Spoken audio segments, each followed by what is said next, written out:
एक दूर अफ्तादा गांव से निकलकर एक नेक दिल मुसाफिर तवील सफर पर रवाना हुआ। इसके पास ना ज्यादा माल था, ना कोई हमसफर, बस एक साफ दिल, मजबूत ईमान और अल्लाह पर कामिल भरोसा था। वो जहां भी जाता लोगों से नरमी से बात करता और हर हाल में नेकी को अपना जेवर बनाए रखता। सफर के दौरान एक दिन वो तेज धूप में एक सुनसान रास्ते से गुजर रहा था कि उसकी नजर सड़क के किनारे बैठे एक बूढ़े शख्स पर पड़ी। बूढ़ा कमजोरी से कांप रहा था और इसके होंठ प्यास से खुश्क हो चुके थे।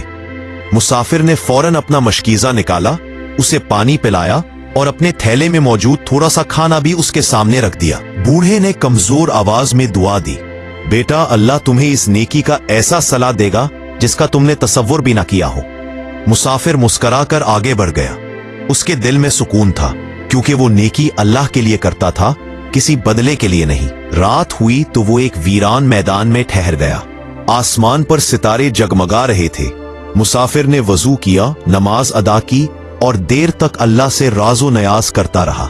ऐ अल्लाह, मेरा कोई सहारा नहीं तेरे सिवा, तू ही मेरा मुहाफिज है। अगली सुबह जब वो सफर पर निकला तो रास्ते में एक काफला मिला। काफले के सरदार ने मुसाफिर को पहचान लिया। ये वही बूढ़ा था जिसकी मदद उसने कल की थी। अब वो साफ सुथरे लिबास में था और उसके साथ खादिम भी थे। बूढ़े ने मुसाफिर को गले लगाकर कहा, बेटा, मैं तुम्हारी आजमाइश था।